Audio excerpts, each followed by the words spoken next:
Con bé này.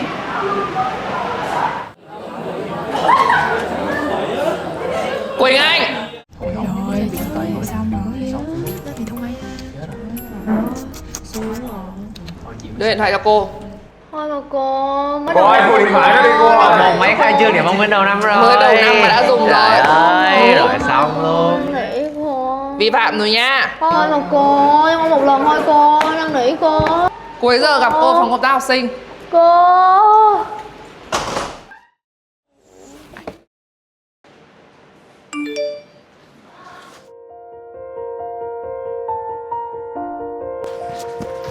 Con chào cô, con chào cô.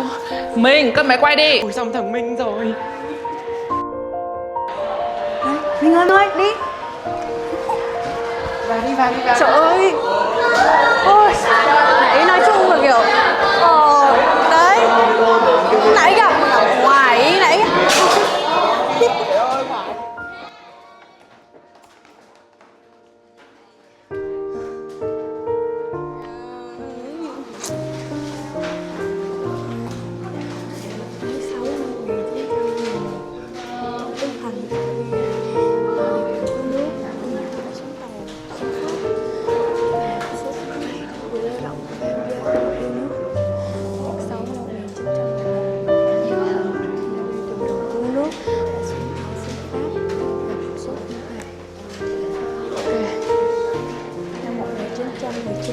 Thay mặt hội những người Việt Nam yêu nước.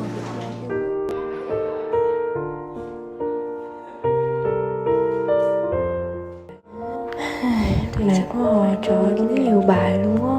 Thì giờ đến thi chắc cũng phải 50 cái đề nữa. Thôi mà quen. Em mày ơi, mày apply mấy trường thế đâu rồi? Tao mới apply được 2 trường á mày. Trời ơi, bay ơi, mà năm nay nó thay đổi mới thì ghê lắm nha, không biết làm sao nữa.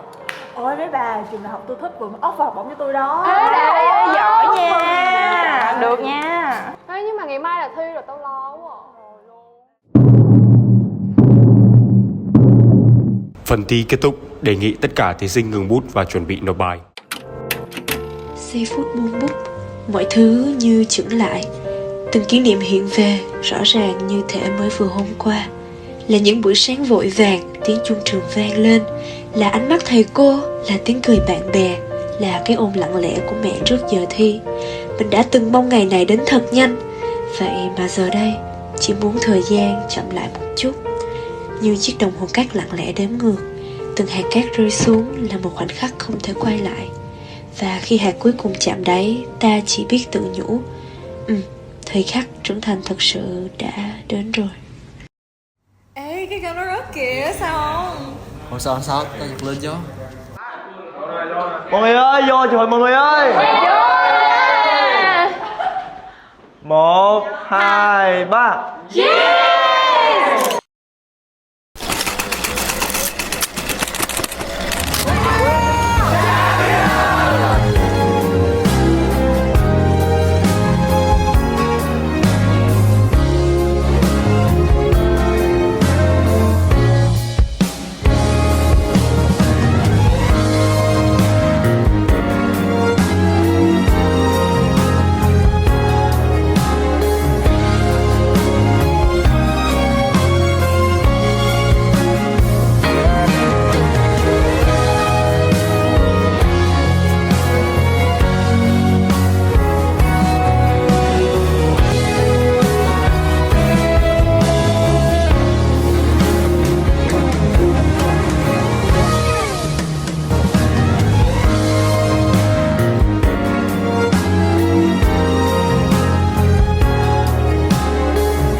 grade 12 with a mathematical equation, I'd probably say that you guys are like the quadratic formula. An absolute nightmare at first glance, but when you sort of spend a little bit more time together with it, quite resourceful, certainly very robust, and I think a pleasure to work with actually. I think most students would agree with that. Một trong những bài học mà cô nghĩ mình học được từ thế hệ học sinh này là sự thích nghi. Giữa một xã hội luôn có nhiều biến động, nhưng mà các con vẫn luôn luôn sẽ có đâu đó những lúc mà các bạn sẽ buồn hay là sẽ có những cảm xúc khác. Tuy nhiên cuối cùng các bạn vẫn mạnh mẽ để vượt qua, học tập để vượt qua. Thì đó là một trong những điều mà những người lớn như cô có thể học tập. To figure out who you truly are, I really think you have to bravely try out new things, come out from your comfort zone and honestly ask what you exactly want. It's like a journey of action and reaction, exactly like Newton's third law. The more you figure out about yourself, the more data you collect about yourself, the better it will be to understand who you exactly are. Một hành vi đúng khi hành vi đó đảm bảo không vi phạm pháp lý và không vi phạm đạo lý. Nếu các con tìm được một hành vi mà đảm bảo hai điều kiện trên thì các con hãy mạnh dạn làm, và thầy tin chắc là các con sẽ gặt hái được nhiều cái giá trị tích cực khi các con tin vào điều mình cho là đúng. I think the single biggest thing really is your resilience. In particular, these days there's lots and lots of distractions inside and outside of school. So to maintain your focus, to be steadfast, and to enjoy the year and have a positive year and be successful at the end of the year, I think that really does show that you have worked very hard and with a lot of resilience. So I'm excited to see what you will make of the future. So the best of luck to all of you. Chắc là sự trưởng thành, chắc chắn là như vậy.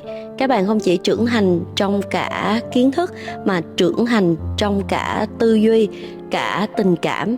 Và mỗi ngày trôi qua thì cô nhìn thấy các bạn học sinh của mình lớn hơn, trưởng thành hơn, trở thành một phiên bản tốt hơn. Your generation's intellectual curiosity and questioning ability, I would say it's a little special compared to a decade ago. It has been there, but then it has been exponentially growing. And another thing I'm very proud of you is your resourcefulness. Your generation is a generation that grew up with technology at your fingertips, so your ability to see a problem and to solve it is a lot better. Thầy cảm thấy tự hào nhất đó là khi thầy được tận mắt xem những cái thành quả, những cái kết quả và những cái sản phẩm do chính các con dàn dựng. Ví dụ như là thầy rất là thích xem các cái chương trình biểu diễn văn nghệ của các con. Thầy thực sự rất là ngưỡng mộ khi mà thầy thấy cái biểu cảm của các con rất là ngầu, rồi các con rất là tự tin, biểu cảm vô cùng cuốn hút, và thầy thấy được đằng sau đó là các con là một cái tập thể rất là đoàn kết. Các con có thể tới từ nhiều các cái tập thể lớp khác nhau, tuy nhiên khi mà các con tham gia một cái chương trình chung thì các con đã phối hợp cùng với nhau để dàn dựng một tiết mục rất là hay. Rồi thầy rất là thích xem các con thi đấu Sport Week, thầy thấy được tinh thần máu lửa, đầy quyết tâm và mạnh mẽ của các con. Thầy rất là tự hào khi được chứng kiến những điều đó. And I really congratulate you for this graduation. I also like to add that you are the decision you actually make. You see, it's not like math problem where all your question at this level has a solution. But in life, you might struggle to find the solution. So choose your variables well. Các con hãy tiếp tục phát huy và giữ vững 5 giá trị cốt lõi mà Vinschool đã xây dựng cho các con để sau này các con có thể trở thành một công dân chính trực, chủ động, tôn trọng, sáng tạo và ham học hỏi. Đối với thầy thì học tập để trở nên tốt hơn mỗi ngày, học tập để trở nên vui hơn mỗi ngày, học tập để khỏe hơn mỗi ngày, học tập để giỏi hơn mỗi ngày, học tập để thành công và hạnh phúc hơn mỗi ngày. Thầy tin chắc rằng tất cả các con sẽ làm được điều đó. Xin chào thân ái và quyết thắng. Life is full of changes and surprises. Don't be afraid if you come across something which is unexpected. And I would advise you all to embrace those changes and to enjoy the surprises as and when they come. Thứ nhất, đừng sợ vấp ngã, hãy đi rồi sẽ đến. Thứ hai, hãy sống trọn vẹn với những cảm xúc yêu thương của mình Và cuối cùng, nếu như một lúc nào đó cảm thấy mệt mỏi quá, các con hãy quay trở lại trường xưa. Nơi đây sẽ có những kỷ niệm vỗ về các bạn. Mình nghĩ mình sẽ chọn khoảnh khắc mà mình cùng với các bạn lớp cũ, lớp 9A3 lọt vào chung kết bóng rổ Sport Week năm lớp 9. Bởi vì đối với mình đó là một mùa giải vô cùng cảm xúc, khi mà tụi mình từ một đội được đánh giá rất là thấp và bằng sự nỗ lực, quyết tâm và tập luyện bền bỉ thì tụi mình đã thành công gặt hái được tấm huy chương bạc năm đó. Thì tuy là không phải là danh hiệu cao nhất nhưng mà đối với mình đó là một cái gì đó rất là tự hào và đáng nhớ trong suốt những năm tháng đi học của mình. I would like to summarize it by a letter and a number. It would be the letter V and the number 5. So for letter V, it stands for V Team and been signed the 2 student council and clubs I am extremely lucky to be part of. So we went through so many up and down together, you know, every events or every little marketing campaign we pull off. I think we made so many memories. But what really stood out to me the most, it would be the small and unexpected moments that we went through. So for example, it would be the spontaneous meetings in specifically room 419 after school, or the little hangouts to family marts next to the school, and our culture would be the late night talks on the Vinhome Bridge that would forever alter my brain chemistry. And for the number 5, it would be for the 5 persons that have stood by my side through all 7 years, through it all. You know who you are. Thank you for making my high school year more memorable than ever. Mình sẽ nói với bản thân mình là hãy học cách cân bằng, đừng tìm kiếm sự hoàn hảo hay là tốt hết ở mọi mặt. Bởi vì nếu như muốn giỏi hơn một lĩnh vực nào đó thì mình cần phải hiểu rõ bản thân mình, biết mình cần gì, muốn gì và vạch ra được một lộ trình rõ ràng để tránh dẫn tới sự lan man cũng như là mất thời gian hay là tạo ra những áp lực không đáng có cho bản thân. If I could go back and tell my younger self something, I would probably say that be grateful and say thank you more. Say thank you more to your teacher, to your friend, and most importantly, to yourself. So to your teachers, of course, you gotta say thank them more because the effort, the patience, and the time they have put in teaching you. And for your friend, say thank you for, you know, the little hangs out, a little take care, and the little support you got from them, or just simply because they're there. And I mean, I don't think they really realize how much it meant to me, but it really meant a lot, and you should be grateful more. And most importantly, you gotta say thank you more to yourself, simply because, you know, I think we say thank you for believing and trusting in yourself that you can do it, and for just simply be there for yourself. Because to me, I feel like I should appreciate it and take it while it lasts, because one day, you know, you look back and those little moments, they were probably everything. Dear future seniors, rejection is redirection, and no matter what path you choose, it will always work out in the end. Good luck to all of you. Chặng đua này chỉ còn vài bước cuối, vậy nên hãy luôn tin rằng chớ thấy sóng cả mà ngã tay chèo. Chúng ta hẹn nhau ở vạch đích nhé. Các bạn đừng ngần ngại theo đuổi ước mơ của mình. Không cần phải giỏi để bắt đầu, mà bạn phải bắt đầu thì mới giỏi được. You know, I've heard someone said that the biggest challenge for you is to be yourself. In a world where so many things are trying to make you somebody else, but you can change the world by being yourself. Believe in yourself. With that being said, remember to stay true to yourself. You might just be changing the world by doing so. I'm who I'm meant to be. This is me. Trong hành trình đi học, mình đã từng sợ rất nhiều thứ. Mình sợ thử thứ mới, mình sợ sai, mình sợ bị chê cười. Thế nhưng mà mình vẫn cứ thử. Và qua những lần thử ấy thì mình đã học được rất là nhiều thứ. Đối với mình, thanh xuân không hoàn hảo thì mới đáng nhớ. Và có đi thì mới có đến, có dại thì mới có khôn. Ít không sợ súng, tuổi trẻ em không sợ sai.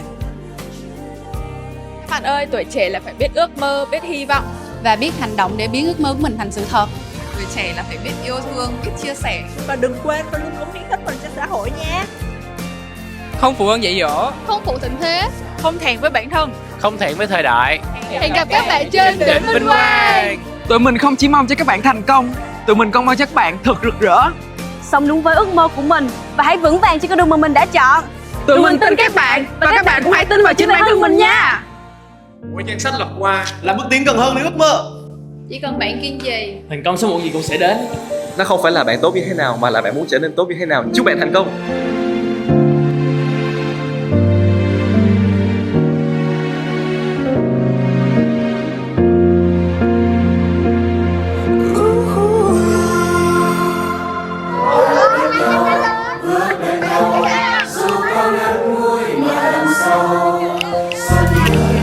Một thời gian